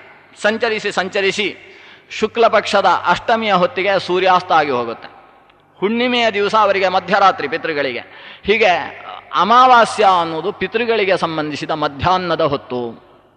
ಆ ಹೊತ್ತಿಗೆ ಪಿತೃಗಳ ವಿಶೇಷ ಆರಾಧನೆಯನ್ನು ಮಾಡಬೇಕು ಅಂತ. ಪ್ರತಿ ತಿಂಗಳಲ್ಲೂ ಶ್ರಾದ್ದ, ಅದು ಅಮಾವಾಸ್ಯೆಯ ಪರ್ವಕಾಲದಲ್ಲಿ ಮಾಸಿಕ ಶ್ರಾದ್ದವನ್ನು ಪ್ರತಿಯೊಬ್ಬರೂ ಕೂಡ ಮಾಡಬೇಕು. ಯಾರಿಗೆ ಪಿತೃ ತರ್ಪಣದ ಅಧಿಕಾರ ಇದೆ ಅವರೆಲ್ಲರೂ ಅವತ್ತು ತಿಲತರ್ಪಣ, ಕುಶ ತಿಲ ತರ್ಪಣವನ್ನು ಕೊಟ್ಟು ಪಿತೃಗಳನ್ನು ಆರಾಧಿಸಬೇಕು. ಇದಕ್ಕೊಂದು ಕಥೆ ಶುರುವಾಗುತ್ತೆ. ಯಾರ್ದು ಕಥೆ ಅಂದರೆ ಪುರೂರವಸ್ಸಿನ ಕಥೆ. ಪುರೂರವಸ್ಸು ಅವನು ಸೂರ್ಯಚಂದ್ರರು ಒಟ್ಟಾಗತಕ್ಕಂತಹ ಕಾಲದಲ್ಲಿ ಹೋಗಿ ಅಲ್ಲಿಗೆ ಹೋಗಿ ತರ್ಪಣ ಕೊಡ್ತಾ ಇದ್ದ. ನೋಡಿ, ನಮಗಿಂತ ಅವನ ವ್ಯತ್ಯಾಸ. ನಾವು ಮಧ್ವ ಸರೋವರದಲ್ಲೋ ಅಥವಾ ಮನೆಯಲ್ಲೋ ಕೂತ್ಕೊಂಡು ತರ್ಪಣ ಕೊಟ್ಟರೆ, ಈ ಪುರೂರವಸ್ಸು ತನ್ನ ಹಿರಿಯರಿಗೆ ಪಿತೃದೇವತೆಗಳಿಗೆ ತರ್ಪಣ ಕೊಟ್ಟದ್ದು ಎಲ್ಲಿ ಅಂದರೆ ಅಲ್ಲಿಗೆ ಹೋಗಿ, ಚಂದ್ರ ಸೂರ್ಯರು ಎಲ್ಲಿ ಒಟ್ಟಾಗಿದ್ದಾರೆ ಅಮಾವಾಸ್ಯೆ ದಿವಸ ಆವತ್ತು ಅಲ್ಲಿಗೆ ಹೋಗಿ. ಅಂದರೆ ಅಮಾವಾಸ್ಯೆ ಅಂದರೆ ಚಂದ್ರ ಸೂರ್ಯರು ಒಟ್ಟಾಗತಕ್ಕಂತಹ ಕಾಲ. ಅವತ್ತು ಚಂದ್ರ ಮತ್ತು ಸೂರ್ಯ ಒಟ್ಟಿಗೆ ಉದಯಿಸುವುದು, ಒಟ್ಟಿಗೆ ಅಸ್ತಂಗತನಾಗುವುದು. ಯತ್ರಾಮಾವಸತಿ ತಿಥಾವಿನೇನ ಚಂದ್ರ ಅಂತ. ಯಾವ ತಿಥಿಯಲ್ಲಿ ಚಂದ್ರ ಮತ್ತು ಸೂರ್ಯ ಇಬ್ಬರು ಒಟ್ಟಿಗೆ ಸೇರಿಬಿಡ್ತಾರೋ ಅದಕ್ಕೆ ಅಮಾವಾಸ್ಯೆ ಅಂತ ಹೆಸರು. ಹುಣ್ಣಿಮೆಗೂ ಅಮಾವಾಸ್ಯೆಗೂ ಇಷ್ಟು ವ್ಯತ್ಯಾಸ ಉಂಟು. ಹುಣ್ಣಿಮೆ ಸೂರ್ಯ ಉದಯ ಆಗ್ತಾ ಇದ್ದಾಗ ಚಂದ್ರ ಅಸ್ತ ಆಗ್ತಾನೆ, ಸೂರ್ಯ ಅಸ್ತ ಆಗ್ತಾ ಇದ್ದಾಗ ಚಂದ್ರ ಉದಯಿಸ್ತಾನೆ. ಇದು ಸರಿಯಾಗಿ 12 ಗಂಟೆಯ ವ್ಯತ್ಯಾಸ ಹುಣ್ಣಿಮೆಯ ದಿವಸ ಸೂರ್ಯನಿಗೂ ಚಂದ್ರನಿಗೂ. ಅದೇ ಅಮಾವಾಸ್ಯೆಗೆ ಆಗುವಾಗ ಅವರಿಬ್ಬರು ಒಟ್ಟಿಗೆ. ಅಂದರೆ ಏನಾಗುತ್ತೆ, ಆಮೇಲೆ ಮುಂದಕ್ಕೆ ವ್ಯತ್ಯಾಸ ಆಗ್ತಾ ಹೋಗುತ್ತೆ, ಸ್ವಲ್ಪ ಸ್ವಲ್ಪ ವ್ಯತ್ಯಾಸ ಆಗುತ್ತೆ. ಸರಿಯಾಗಿ ಕೃಷ್ಣ ಪಕ್ಷದ ಅಷ್ಟಮಿಯ ದಿವಸ ಮಧ್ಯರಾತ್ರಿಯ ಹೊತ್ತಿಗೆ ಚಂದ್ರ ಉದಯ ಆಗ್ತಾನೆ. ಶ್ರೀಕೃಷ್ಣ ಹುಟ್ಟಿದ್ದು ಅವತ್ತು, ಕೃಷ್ಣ ಪಕ್ಷದ ಅಷ್ಟಮಿ. ಅವತ್ತು ಚಂದ್ರ ಉದಯಿಸುವುದು ಎಷ್ಟು ಹೊತ್ತಿಗೆ ಅಂದರೆ ಸರಿಯಾಗಿ ಮಧ್ಯರಾತ್ರಿ. ಯಾಕಂದರೆ ಹುಣ್ಣಿಮೆಯ ದಿವಸ ಸೂರ್ಯಾಸ್ತ ಆಗುವಾಗ ಹುಟ್ಟಿದ್ದ. ಆಮೇಲೆ ಸ್ವಲ್ಪ ವ್ಯತ್ಯಾಸ ಆಗಿ ಮಧ್ಯದಲ್ಲಿ ಅಷ್ಟಮಿ ಬಂದಾಗ ಮಧ್ಯರಾತ್ರಿಗೆ ಉದಯಿಸ್ತಾನೆ. ಅಮಾವಾಸ್ಯೆ ದಿವಸ ಸೂರ್ಯನ ಜೊತೆಗೆ ಉದಯಿಸ್ತಾನೆ. ಹೀಗೆ ಸೂರ್ಯಚಂದ್ರರು ಜೊತೆಗೆ ಉದಯಿಸುವ ಕಾಲಕ್ಕೆ ಅಮಾವಾಸ್ಯೆ ಅಂತ ಹೆಸರು. ಅವತ್ತು ಈ ಪುರೂರವಸ್ಸು ಚಂದ್ರ ಮತ್ತು ಸೂರ್ಯರು ಒಟ್ಟಿಗೆ ಎಲ್ಲಿ ಸೇರಿದ್ದಾರೆ ಅಲ್ಲಿಗೆ ಹೋಗಿ ತಾನು ಶಾಶ್ವತ ಪಿತೃದೇವತೆಗಳಿಗೆ ತರ್ಪಣವನ್ನು ಕೊಟ್ಟ. ಇಷ್ಟು ಮಾಡೋಕ್ಕಿಂತ ಅವನು ಅಲ್ಲಿಗೆ ಹೋದ ಅಂದರೆ ಹೇಗೆ ಹೋದ, ವಿಮಾನದಲ್ಲಿ ಹೋದ್ನೋ ಅಂತ ಎಲ್ಲ ಪ್ರಶ್ನೆ ಬರುತ್ತೆ. ಹಾಗಾದರೆ ಪುರೂರವಸ್ಸು ಯಾರು ಅಂತ ತಿಳ್ಕೊಳ್ಬೇಕಾಗುತ್ತೆ. ಅದನ್ನು ನಿರೂಪಿಸ್ತಾರೆ. ಪುರೂರವಸ್ಸು ಯಾರು ಅಂದರೆ ಚಂದ್ರನಿಗೂ ಸಂಬಂಧಿ, ಸೂರ್ಯನಿಗೂ ಸಂಬಂಧಿ. ಆದ್ದರಿಂದ ಅವನು ಸೂರ್ಯಚಂದ್ರರಲ್ಲಿಗೆ ಹೋಗಲಿಕ್ಕೆ ಸರಿ ಹೋಯಿತು ಅಂತ. ಅಂದರೆ ಅವನು ಚಂದ್ರನ ಮಗನ ಮಗ. ಹೀಗೆ ಚಂದ್ರನಿಗೆ ಮೊಮ್ಮಗ ಆಗಬೇಕವ. ಸೂರ್ಯನ ಮಗನ ಮಗಳ ಮಗ ಅಂದರೆ ಸೂರ್ಯನಿಗೆ ಮರಿಮಗ ಆಗಬೇಕು. ಆ ಕಥೆಯನ್ನೆಲ್ಲ ಹೇಳಬೇಕಾಗುತ್ತೆ. ಈಗ ಬ್ರಹ್ಮಾಂಡ ಪುರಾಣದ ಕಥೆ ಬಹಳ ಬ್ರಹ್ಮಾಂಡ ಅಂದರೆ ಉದ್ದಕ್ಕೆ ಹೋಗ್ತಾ ಇರುತ್ತೆ ಕಥೆ. ಈಗ ಸೂರ್ಯನಿಗೆ ಹೇಗೆ ಈ ಪುರೂರವಸ್ಸು ಹುಟ್ಟಿದ ಅಂದರೆ ದೊಡ್ಡ ಕಥೆ. ಸೂರ್ಯನಿಗೆ ಮದುವೆ ಆಗಬೇಕು, ಸೂರ್ಯನಿಗೆ ಪುರುಸೋತೇ ಇರುವುದಿಲ್ಲ, ಮದುವೆ ಆದಮೇಲೆ ಮಕ್ಕಳೇಗಾದು ಅಂತ ಪ್ರಶ್ನೆ ಬರ್ತವೆ. ಅವನಿಗೆ ರಾತ್ರಿಯೂ ಇಲ್ಲ ಹಗಲು, ನಿರಂತರ ತಿರುಗಾಡುವುದೇ ಸೂರ್ಯನ ಕೆಲಸ. ಅಂತಹ ಸೂರ್ಯನಿಗೆ ತ್ವಷ್ಟೃ ಅನ್ನುವ ಪ್ರಜಾಪತಿ ತನ್ನ ಮಗಳನ್ನು ಕೊಟ್ಟು ಮದುವೆ ಮಾಡ್ತಾನೆ. ಆಕೆಗೆ ಸಂಜ್ಞಾ ಅಂತ ಹೆಸರು. ಸಂಜ್ಞೆಗೆ ಸೂರ್ಯನ ಜೊತೆಗೆ ಸಂಸಾರ ಮಾಡುವುದು ಭಾರಿ ಕಷ್ಟ ಆಯಿತು. ಯಾಕಂದರೆ ಪುರುಷೊತ್ತೇ ಇಲ್ಲದೆ ಇರತಕ್ಕಂಥ ವ್ಯಕ್ತಿ. ಅದರ ಜೊತೆಗೆ ಇನ್ನೊಂದು 2 ಕಾರಣ ಇತ್ತಂತೆ. ಒಂದು, ಅವನು ದೇವತಾ ಸ್ವರೂಪಿ, ಆದ್ದರಿಂದ ತಾನು ಸೂರ್ಯಮಂಡಲದ ಸ್ವರೂಪದಲ್ಲಿ ತಿರುಗಾಡ್ತಾ ಮತ್ತೊಂದು ಸುಂದರ ಸ್ವರೂಪದಿಂದ ಈಕೆಯ ಜೊತೆಗೆ ಇರಬಹುದಿತ್ತು. ಹಾಗಿದ್ದ ಇರುವಾಗ ಏನು ಮಾಡ್ತಾ ಇದ್ದ ಅಂದರೆ ಆ ಸೂರ್ಯನ ಹಾಗೆಯೇ ಸ್ವರೂಪದಲ್ಲಿ ಬರ್ತಿದ್ದ, ಸ್ವಲ್ಪ ಬಿಸಿ ಬಿಸಿ ಬಿಸಿಯಾಗಿ ಬರ್ತಿದ್ದ. ಇವಳಿಗೆ ಅದನ್ನು ಸಹಿಸಲಿಕ್ಕೆ ಆಗ್ತಾ ಇರಲಿಲ್ಲ. ಹೀಗೆ ಒಂದು ತೇಜಸ್ಸನ್ನು ಸಹಿಸುವುದು ಆಗ್ತಾ ಇರಲಿಲ್ಲ ಸಂಜ್ಞೆಗೆ. ಎರಡನೇದ್ದು, ಎಲ್ಲರೂ ಹೇಳುವುದಂತೆ, ಏನು ನಿನ್ನ ಗಂಡ ಡುಮ್ ಡುಮ್ ಇದ್ದಾನೆ ಅಂತ ಹೇಳುವುದಂತೆ. ಕೆಳಗಿಂದ ಮೇಲಕ್ಕೆ ಲೆಕ್ಕ ಹಾಕಿದರೆ ಎಷ್ಟು ಫೀಟು, ಅಡ್ಡಕ್ಕೆ ಲೆಕ್ಕ ಹಾಕಿದ್ರು ಅಷ್ಟೇ ಫೀಟ್, ಹೀಗಿದ್ದಾನೆ ನಿನ್ನ ಗಂಡ ಅಂತ. ಈ 2 ಕಾರಣದಿಂದ ಸಂಜ್ಞೆಗೆ ಒಂದು ರೀತಿ ಕಸಿವಿಸಿ, ಇವನ ಜೊತೆ ಸಂಸಾರ ಮಾಡುವುದು ಹೇಗೆ? ಇದು ಮೊದಲ ಸಂಸಾರದಲ್ಲಿ ಬಂದಂತಹ ತೊಂದರೆ. ಹೀಗಾಗಿ ಅವಳ ಆಲೋಚನೆ, ಕೊನೆಗೂ 3 ಮಕ್ಕಳಿಗೆ ಜನ್ಮವನ್ನು ಕೊಡ್ತಾಳೆ ಅವಳು. ಸೂರ್ಯನಿಂದ ಸಂಜ್ಞಾದೇವಿಯಲ್ಲಿ ಮೊತ್ತ ಮೊದಲು ಮನು ಅನ್ನುವ ವ್ಯಕ್ತಿ ಹುಡ್ತಾನೆ. ಅವನು ವಿವಸ್ವಂತನ, ಸೂರ್ಯನ ಮಗನಾದ್ರಿಂದ ಅವನಿಗೆ ವೈವಸ್ವತ ಮನು ಅಂತ ಹೆಸರಾಯಿತು. ಹೀಗೆ ಮೊದಲ ಮಗ ಮನು. 2ನೇ ಸಲ ಒಂದೇ ಸಲ ಇಬ್ಬರನ್ನು ಹೆತ್ತು ಬಿಡ್ತಾಳೆ ಸಂಜ್ಞಾದೇವಿ. ಒಬ್ಬ ಯಮ, ಮತ್ತೊಬ್ಬಳು ಯಮುನೆ ಅಂತ. ಹೀಗೆ ಯಮುನೆ ಆಮೇಲೆ ನದಿಯಾಗಿ ಲೋಕೋಪಕಾರಕ್ಕೋಸ್ಕರ ಹರಿದು ಬಿಡ್ತಾಳೆ, ಯಮುನಾ ನದಿ. ಇವಳು ಸೂರ್ಯನ ಮಗಳೇ. ಮತ್ತೊಬ್ಬ ಯಮ, ಇವತ್ತು ಶನಿಯ ಜೊತೆಗೆ ನಿಂತಹ ವ್ಯಕ್ತಿ, ಶನಿಯ ಅಧಿದೇವತೆ. ಸೂರ್ಯನಿಂದ ಬಂದಂತಹ 2 ಪ್ರಧಾನ ಕೊಡುಗೆಗಳು ಅಂದರೆ ಒಂದು ಶನಿ, ಒಂದು ಯಮ. ಇಬ್ಬರು ಕೂಡ ಸೂರ್ಯನ ಮಕ್ಕಳೇ. ಹೀಗೆ ಸಂಜ್ಞಾದೇವಿಯಲ್ಲಿ ವೈವಸ್ವತಮನು, ಯಮ ಮತ್ತು ಯಮುನೆ, ಈ 3 ಜನ ಜನಿಸ್ತಾರೆ. ಇನ್ನೂ ನನ್ನಿಂದ ಸಂಸಾರ ಸಾಧ್ಯ ಇಲ್ಲ, ಮಾಡುವಷ್ಟು ಏನು ನಾನು ಕೊಡಬೇಕಿತ್ತು ಅಷ್ಟು ಕೊಟ್ಟಾಯಿತು ಅಂತ ಸಂಜ್ಞೆ ಅಂದುಕೊಂಡ್ಲು. ಈಗ ಎಲ್ಲ 2 ಮಕ್ಕಳಾದ ಕೂಡಲೇ ಸಾಕು ಅಂತ ಅನ್ನಿಸುವುದಿಲ್ವೇ? ಹಾಗೆ ಸಾಕು ಅಂದರೆ ಮಕ್ಕಳು ಸಾಕು ಅಂತ ಅನ್ನಿಸುತ್ತೆ. ಇವಳಿಗೆ ಸಂಸಾರವೇ ಸಾಕು ಅನ್ನಿಸಿತು. ಅನ್ನಿಸಿ ಏನು ಮಾಡುವುದು, ಬಿಟ್ಟು ಹೋಗುವುದೋ ಏನು ಮಾಡುವುದು, ಕೊನೆಗೆ ಆಲೋಚನೆ, ತನ್ನ ಶಕ್ತಿಯಿಂದಾಗಿ ತನ್ನದೇ ರೂಪದ ಒಂದು ವ್ಯಕ್ತಿಯನ್ನು ನಿರ್ಮಾಣ ಮಾಡ್ತಾಳೆ. ಅದಕ್ಕೆ ಪ್ರಾಣ ಪ್ರತಿಷ್ಠೆ ಮಾಡ್ತಾಳೆ.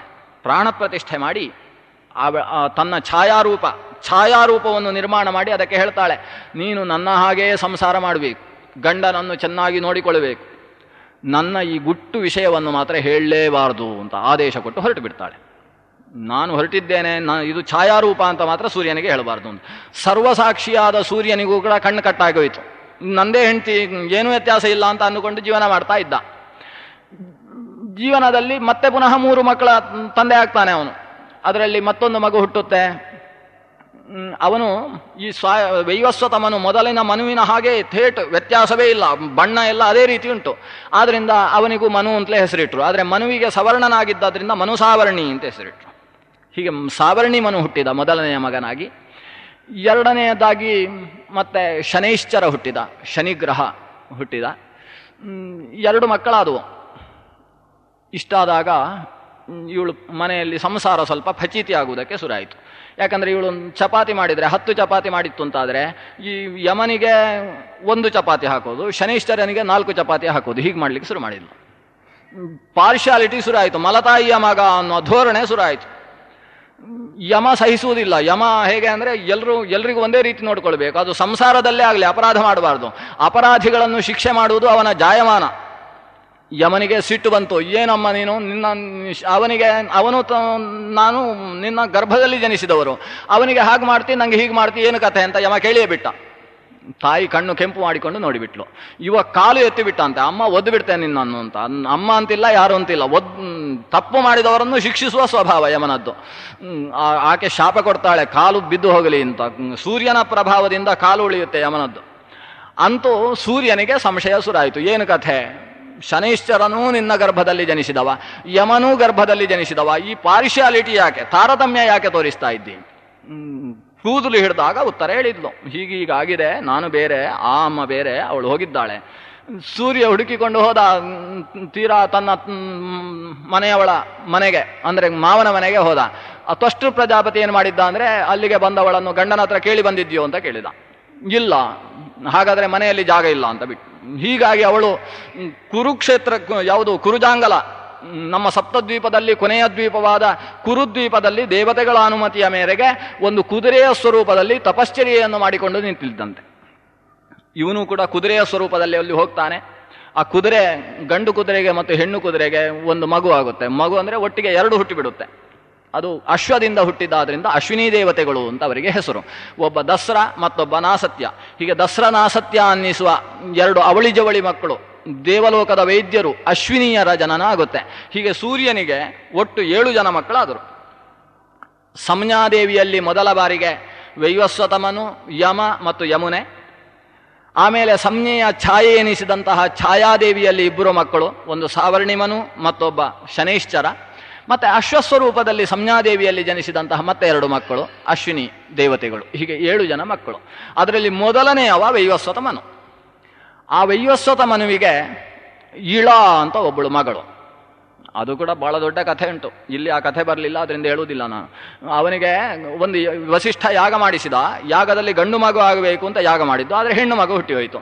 ವಸಿಷ್ಠರ ಹತ್ರ ಕೇಳ್ತಾನೆ ವೈವಸ್ವತ ಮನು, ಏನು ಮಂತ್ರ ಏನಾದರೂ ವ್ಯತ್ಯಾಸ ಆಯಿತು? ವಸಿಷ್ಠರು ಗಲಿಬಿಲಿಯಾಗಿ ಅದನ್ನು ನಾನು ಗಂಡು ಮಾಡಿಬಿಡ್ತೇನೆ ಅಂತ ಗಂಡು ಮಾಡಿಬಿಟ್ರು. ಹೀಗೆ ಹೆಣ್ಣನ್ನು ಗಂಡು ಮಾಡಿಬಿಟ್ರು. ಆ ಸುದ್ಯುಮ್ನ ಹೋಗಿ ಇಳೆ. ಆಮೇಲೆ ಮತ್ತೆ ಯಾವುದೋ ಪ್ರಸಂಗದಲ್ಲಿ ಮತ್ತೆ ಹೆಣ್ಣಾಗಿ ಹೋದ ಮಗು. ಶಾಶ್ವತವಾಗಿ ಹೆಣ್ಣಾಗುವ ಸ್ಥಿತಿ ಬಂತು. ಮತ್ತೆ ಯಾವುದೋ ವರದಿಂದ 15 ದಿವಸ ಹೆಣ್ಣಾಗೋದು, 15 ದಿವಸ ಗಂಡಾಗೋದು, 1 ತಿಂಗಳು ಗಂಡಾಗೋದು, 1 ದಿವಸ ಹೆಣ್ಣಾಗೋದು. ಆ ಹೆಣ್ಣಾಗಿದ್ದಂತಹ ಸ್ಥಿತಿಯಲ್ಲಿ ಆ ಇಳ ಅನ್ನುವ ಹುಡುಗಿಗೆ ಬುಧ ಮೋಹಿಸಿ ಬುಧನಿಂದಾಗಿ ಒಬ್ಬ ಮಗ ಹುಡ್ತಾನೆ, ಅವನೇ ಪುರೂರವಸ್. ಹೀಗೆ ಇಳೆಯ ಮಗ ಐಲಹ ಪುರೂರವಾಹ ಅಂತ ಇಳೆಯ ಮಗನಾದವ ಪುರೂರವ. ಅಂದರೆ ಸೂರ್ಯನಿಗೇನಾಯಿತು, ಸೂರ್ಯನ ಮಗನಾದ ವೈವಸ್ವತ ಮನುವಿನ ಮಗಳ ಮಗ. ಪುರೂರವಸ್ಯನಿಗೆ ಸೂರ್ಯ ಮಾತಾಮಹನೂ ಅಲ್ಲ, ಪ್ರಮಾತಾಮಹ, ತನ್ನ ತಾಯಿಯ ತಂದೆಯ ಅಪ್ಪ. ಹೀಗಾದ. ಅಂದರೆ ಅವನು ಶ್ರಾದ್ದ ಹಾಕಬೇಕಾದ್ರೆ ಅವನನ್ನು ಸೇರಿಸಬೇಕು. ಸಪತ್ನೀಕ ಮಾತಾಮಹ, ಮಾತು ಪಿತಾಮಹ, ಮಾತು ಪ್ರಪಿತಾಮಹ ಅಂತೇಳಿ ಪಿತೃವರ್ಗದಲ್ಲಿ ಸೇರಿದ, 4 ವರ್ಗದಲ್ಲಿ ಒಬ್ಬ ಸೇರಿದ. ಆದ್ರಿಂದ ಸೂರ್ಯನು ಸೇರಿದ್ದಾನೆ ಇವನ ಪಿತೃವರ್ಗದಲ್ಲಿ. ಇನ್ನು ಚಂದ್ರ ಅಂತೂ ನೇರವಾಗಿ ಸೇರಿದ್ದಾನೆ, ಯಾಕಂದ್ರೆ ಅವ ಪಿತಾಮಹ. ಚಂದ್ರನ ಮಗ ಬುಧ, ಅದು ದೊಡ್ಡ ಕಥೆ ಉಂಟು, ಇಲ್ಲಿ ಹೇಳಲಿಲ್ಲ. ಚಂದ್ರನಿಗೆ ತಾರೆಯಲ್ಲಿ ಜನಿಸಿದಂತಹ ಮಗ ಬುಧ. ಆ ಬುಧನ ಮಗ ಪುರೂರವಸ್ಸು, ಅಂದ್ರೆ ಬುಧನಿಗೆ ಇಳೆಯಲ್ಲಿ ಪುರೂರವಸ್ಸು ಹುಟ್ಟಿದ್ದಾನೆ. ಹೀಗೆ ಚಂದ್ರ ನೇರವಾಗಿ ಪಿತಾಮಹ, ಸೂರ್ಯ ಪ್ರಮಾತಾಮಹ. ಅಂತಹ ಚಂದ್ರ ದಿವಾಕರ ನಿಶಾಕರವು ಅಮಾವಾಸ್ಯಾಂ ಮಾತಾಮಹ ಪಿತಾಮಹವು ಅಂತ ತನ್ನ ಪ್ರಮಾತಾಮಹ ಮತ್ತು ಪಿತಾಮಹರನ್ನು ಕಾಣಲಿಕ್ಕೆ ಅಲ್ಲಿಗೆ ಸೂರ್ಯಚಂದ್ರರಲ್ಲಿಗೆ ಈ ಪುರೂರವಸ್ಸು ಅಮಾವಾಸ್ಯೆಗೆ ಹೋಗ್ತಾ ಇದ್ದ. ಅವರ ಮಗ ಆದ್ರಿಂದ ಇವನಿಗೆ ದೇವಲೋಕದ ತನಕ ಹೋಗುವುದಕ್ಕೆ ಒಂದು ವಿಶಿಷ್ಟ ಶಕ್ತಿ ಇತ್ತಂತೆ. ದೇವಲೋಕಕ್ಕೆ ಆಗಾಗ ಹೋಗಿ ಇಂದ್ರನ ಜೊತೆಗೆ ಮಾತಾಡಿ ಕೊನೆಗೆ ಊರ್ವಶಿಯನ್ನೇ ಕಟ್ಟಿಕೊಂಡು ಬಂದು ಊರ್ವಶಿಯಲ್ಲೇ 7 ಮಕ್ಕಳನ್ನು ಪಡೆದವ ಇವ. ಇವನಿಗೆ ಊರ್ವಶಿಯ ಜೊತೆಗೆ ಸಂಸಾರ ಮಾಡಿ ಪೂರ್ವವಸ್ಸು ಆಯು ಮೊದಲಾದ ಮಕ್ಕಳನ್ನು ಪಡೆದು ಅದೇ ವಂಶ ಮತ್ತೆ ಸೂರ್ಯವಂಶದಲ್ಲಿ ಮುಂದುವರೆದು ಬಂತು, ಚಂದ್ರವಂಶದಲ್ಲಿ ಮುಂದುವರೆದು ಬಂತು. ಚಂದ್ರವಂಶದ ಪ್ರಾರಂಭದ ದೊಡ್ಡ ರಾಜ ಪುರೂರವಸ್ಸು. ಈ ಪುರೂರವಸ್ಸು ಅಲ್ಲಿ ಹೋಗಿ ಏನು ಮಾಡ್ತಾ ಇದ್ದ ಅಂದರೆ, ಅಲ್ಲಿ ಪಿತೃಗಳಿಗೆ ತರ್ಪಣ ಕೊಡಬೇಕು. ಅದಕ್ಕೋಸ್ಕರ ಅಮಾವಾಸ್ಯೆಯ ದಿವಸ ಅಲ್ಲಿ ಹೋದವ ಕಾಯ್ತಾ ಇದ್ದ, ಎಷ್ಟು ಹೊತ್ತಿಗೆ ಚಂದ್ರನಿಂದ ಅಮೃತ ಸುರಿಯುತ್ತೆ ಅಂತ ಕಾಯ್ತಾ ಇದ್ದ. ಚಂದ್ರನಿಂದ ಅಮಾವಾಸ್ಯೆಯ ದಿವಸ ಅಮೃತ ಸುರಿಯುತ್ತೆ ಅಂತೆ.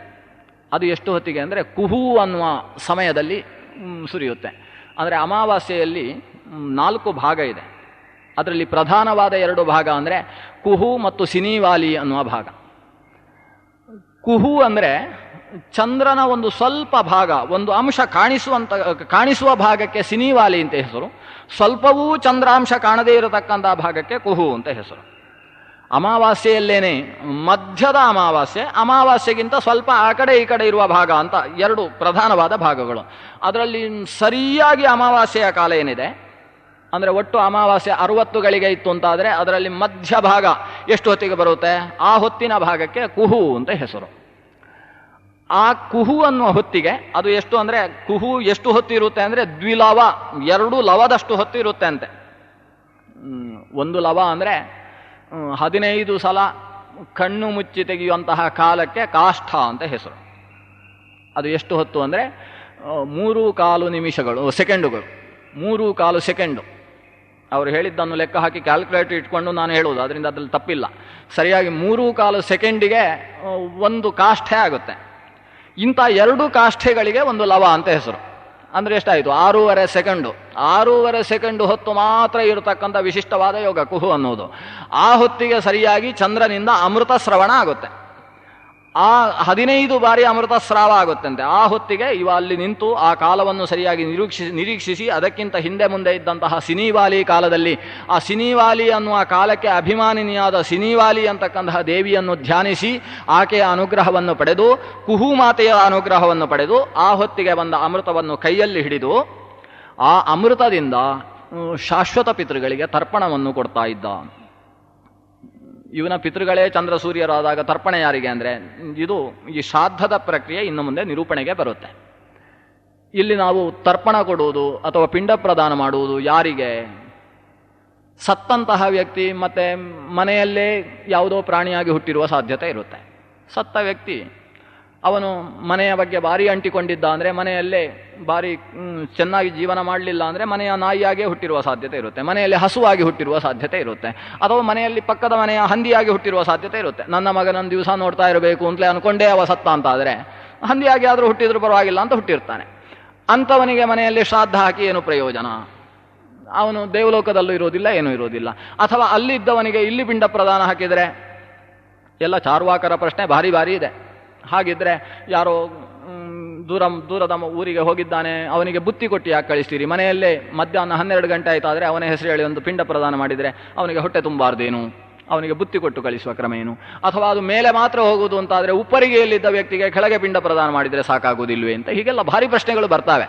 ಅಂದರೆ ಶ್ರಾದ್ದ ಅಂದರೆ ಏನು ಅನ್ನುವುದರ ಅದರ ಆಂತರ್ಯ ತಿಳಿಯದೇ ಇದ್ದಾಗ ಇಂಥ ಪ್ರಶ್ನೆಗಳು ಬರ್ತವೆ. ಆ ವಿವರಣೆಗಳು ಇನ್ನು ಬಹಳಷ್ಟು ಅಧ್ಯಾಯಗಳಲ್ಲಿ, ಮಧ್ಯದಲ್ಲಿ ಮತ್ತೆ ಬ್ರಹ್ಮಾಂಡದ ನಿರೂಪಣೆ ಬರುತ್ತೆ, ಮತ್ತೆ ಶ್ರಾದ್ದ ನಿರೂಪಣೆ ಬರುತ್ತೆ.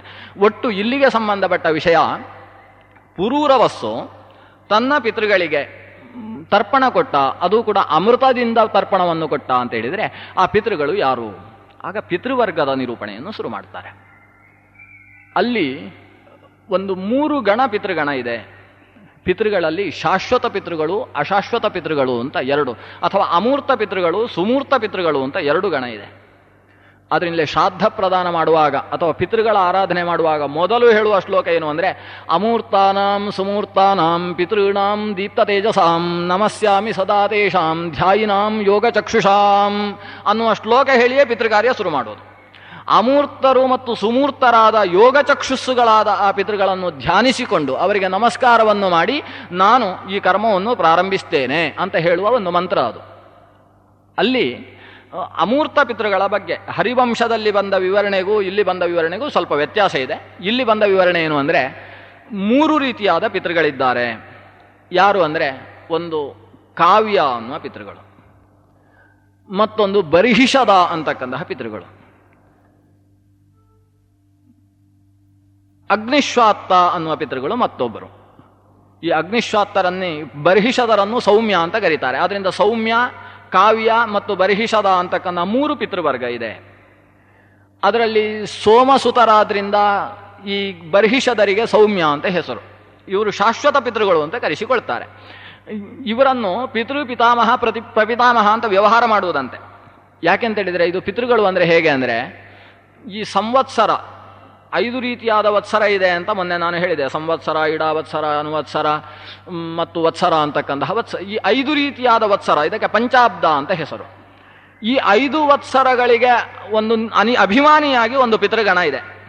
ಆ ಪಿತೃಗಣಕ್ಕೆ ಸೌಮ್ಯ ಅಥವಾ ಬರ್ಹಿಷದ ಅಂತ ಹೆಸರು. ಈ ಸಂವತ್ಸರದ ಮಕ್ಕಳು ಋತುಗಳು.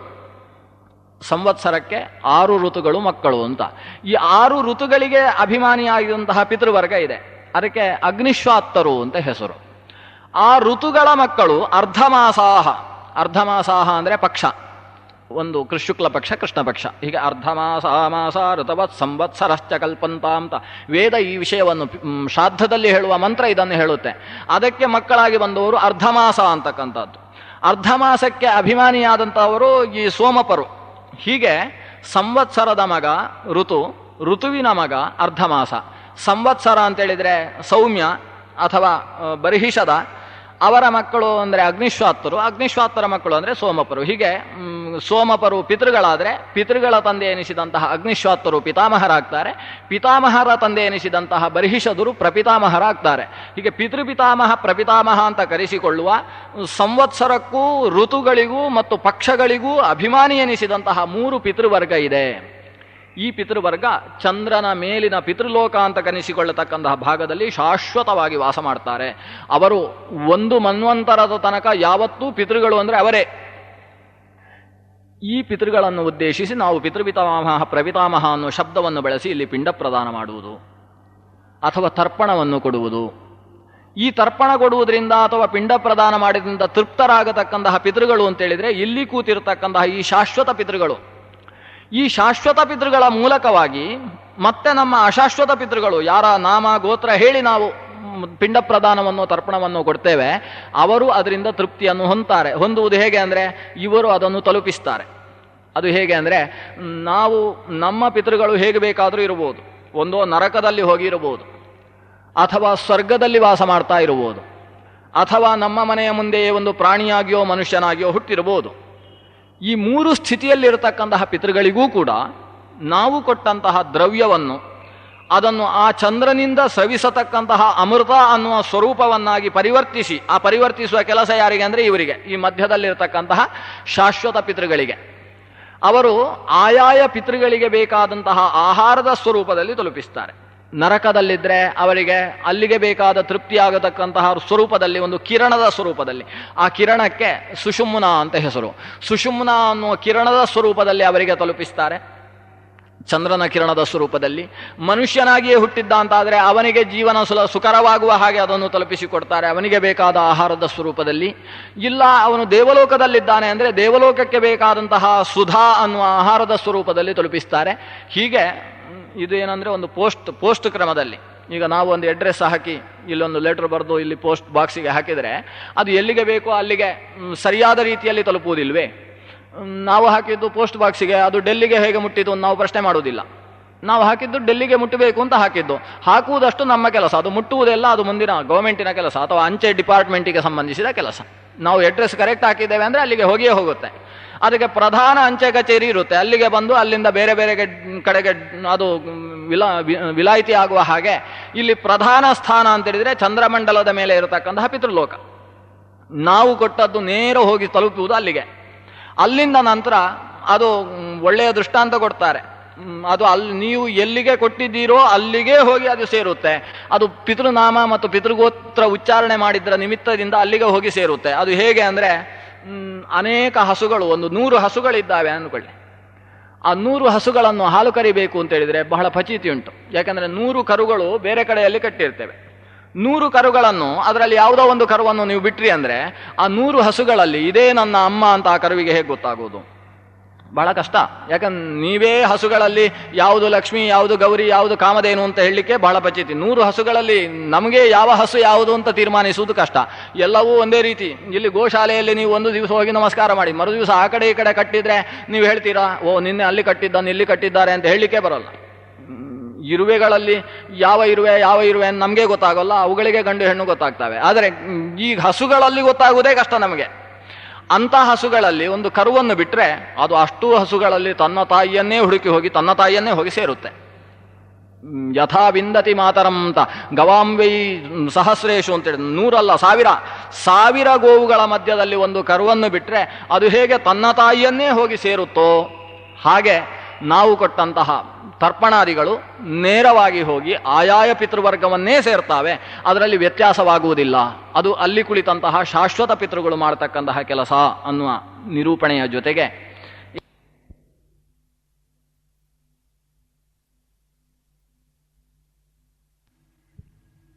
ಬ್ರಹ್ಮಾಂಡ ಪುರಾಣದ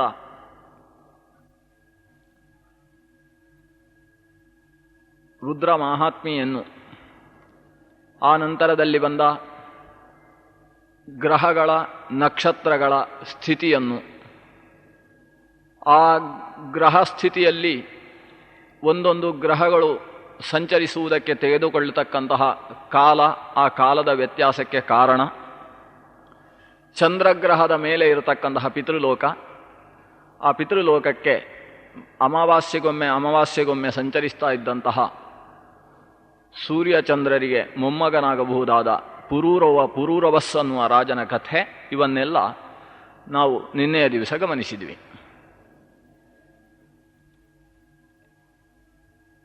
ಈ ಸೂರ್ಯ ಚಂದ್ರ ಅದರ ಮೇಲೆ ಇರತಕ್ಕಂತಹ ಗ್ರಹರಾಶಿ, ಈ ಸೂರ್ಯನಿಗಿಂತ ಕೆಳಗೆ ಯಾವ ಗ್ರಹವೂ ಇಲ್ವೇನೋ ಅಂತ ಕೇಳಿದರೆ ಅದಕ್ಕೆ ಒಂದು ಗ್ರಹ ಇದೆ ಅಂತ ಹೇಳ್ತಾರೆ. ಸೂರ್ಯನಿಗಿಂತ ಕೆಳಗೆ ಇರುವ ಗ್ರಹ ಅಂತೇಳಿದರೆ ಅದಕ್ಕೆ ಸ್ವರ್ಭಾನು ಅಂತ ಹೆಸರು. ಸಾಮಾನ್ಯವಾಗಿ ರಾಹು ಅಥವಾ ಕೇತು ಅಂತ ವ್ಯವಹರಿಸತಕ್ಕಂತಹ ಗ್ರಹ ಅದು. ಅದನ್ನು ಶಾಸ್ತ್ರದಲ್ಲಿ ಸ್ವರ್ಭಾನು ಅನ್ನುವ ಶಬ್ದದಿಂದ ವ್ಯವಹರಿಸ್ತಾರೆ. ಸ್ವರ್ಭಾನು ಅಂತ ಅದಕ್ಕೆ ಹೆಸರು ಯಾಕೆ ಅಂದರೆ, ಸ್ವರ್ ಅಂದರೆ ಆಕಾಶ ಅಥವಾ ಸ್ವರ್ಲೋಕ, ಸ್ವರ್ಗಲೋಕ.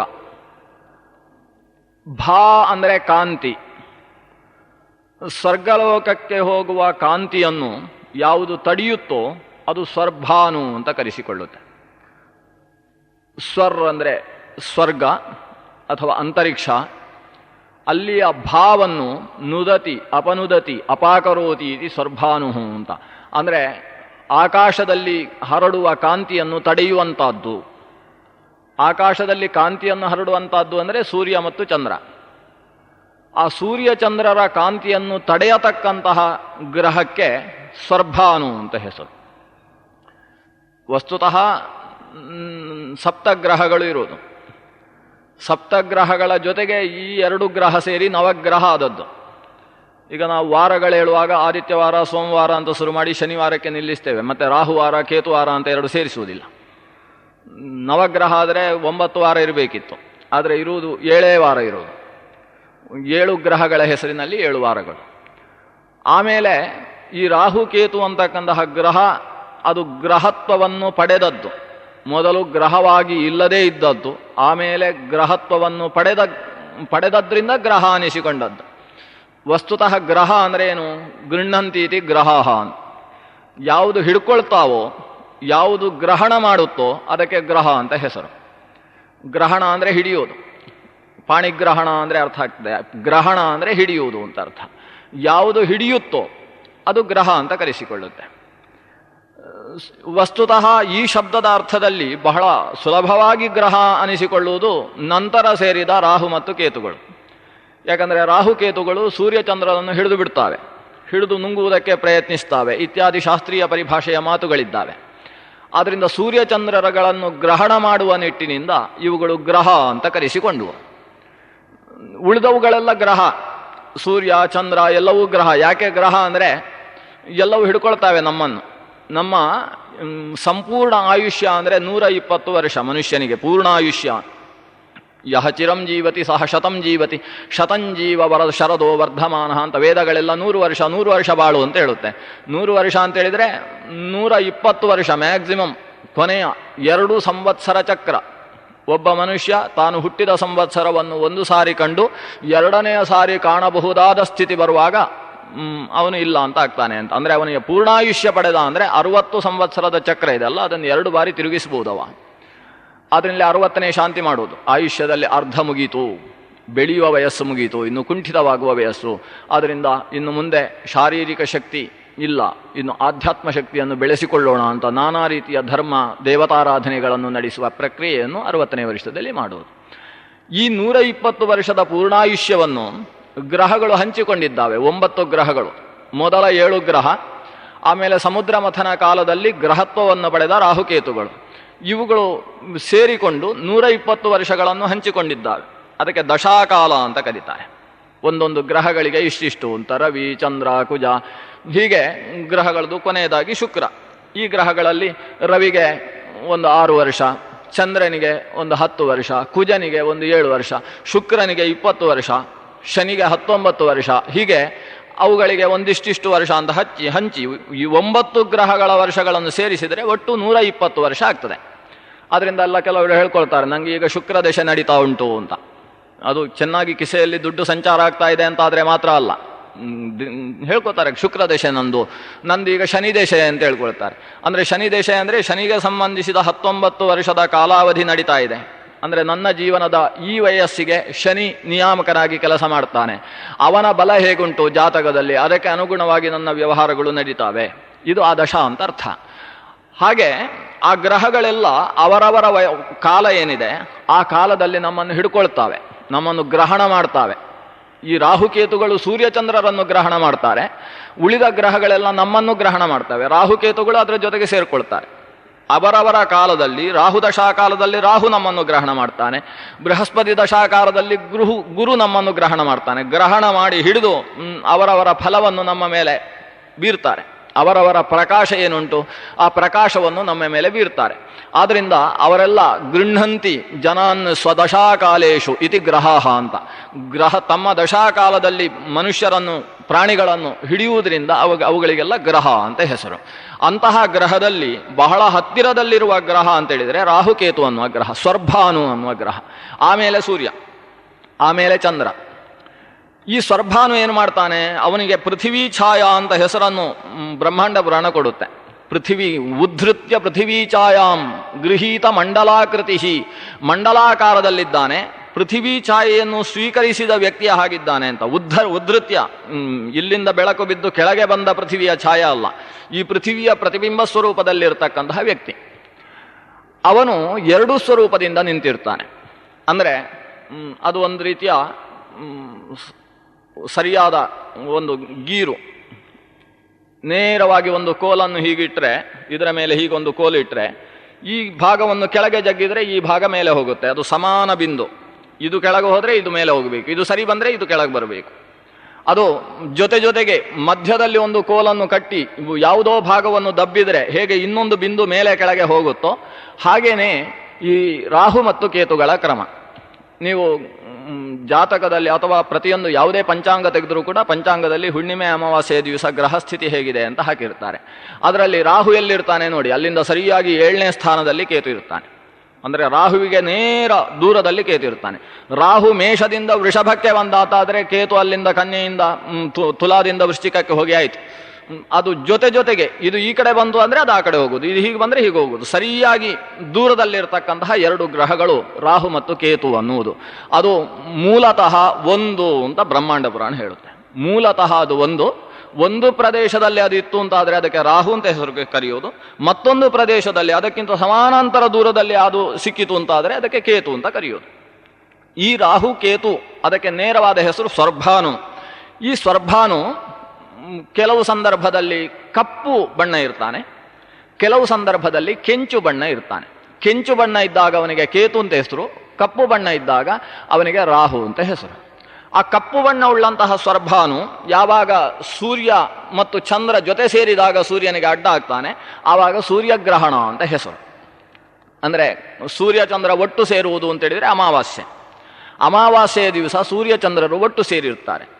ಆ ಒಟ್ಟು ಸೇರಿದ ಸ್ಥಿತಿಯಲ್ಲಿ ಸ್ವರ್ಭಾನು ಪೃಥ್ವಿ ವರ್ತುಲದಲ್ಲಿ ಆ ಸೂರ್ಯನಿಗೆ ಅಡ್ಡವಾಗಿ ನಿಂತಹ ಸ್ಥಿತಿಯಲ್ಲಿ ಸೂರ್ಯನಿಗೆ ಕಪ್ಪು ಗ್ರಹ ಹಿಡಿತು. ಕಪ್ಪು ಅಂತೇಳಿದರೆ ರಾಹು. ಕಪ್ಪು ಗ್ರಹ ಸೂರ್ಯನನ್ನು ಹಿಡಿತು ಅಂತೇಳಿದರೆ ರಾಹುಗ್ರಹಣ ಅಂತ ಹೆಸರು. ಕೆಂಚು ಗ್ರಹ ಸೂರ್ಯನನ್ನು ಹಿಡಿತು ಅಂತಾದರೆ ಕೇತುಗ್ರಹಣ ಅಂತ ಹೆಸರು. ಅಂದರೆ ಕೇತುಗ್ರಹಣವಾದಾಗ ಸೂರ್ಯ ಆಕಾಶದಲ್ಲಿ ಕೆಂಪಾಗಿ ಕಾಣ್ತಾನೆ.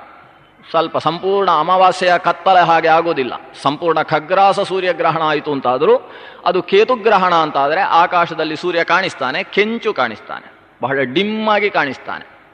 ಆದರೆ ರಾಹುಗ್ರಹಣ ಆಯಿತು ಅಂತಾದರೆ ಆವಾಗ ಪೂರ್ತಿ ಕಪ್ಪು ಕಾಣಿಸ್ತಾನೆ. ಆ ಕಪ್ಪಿನ ಸುತ್ತ ಒಂದು ಛಾಯೆ, ಸೂರ್ಯನ ಬೆಳಕು ದೂರದಲ್ಲಿ ಕಾಣಿಸುತ್ತೆ, ಅಲ್ಲಿ ಸೂರ್ಯನ ಜಾಗದಲ್ಲಿ ಪೂರ್ತಿ ಕಪ್ಪು ಕಾಣಿಸ್ತಾನೆ. ಈ ಕಪ್ಪು ಅನ್ನುವುದು ಅದು ಸ್ವರ್ಭಾನು ರಾಹು ಸ್ಥಿತಿಯಲ್ಲಿ ಗ್ರಹಣ ಮಾಡುವುದು ಅಂದರೆ ಸೂರ್ಯನಿಗೆ ಅಡ್ಡ ಬರುವುದು.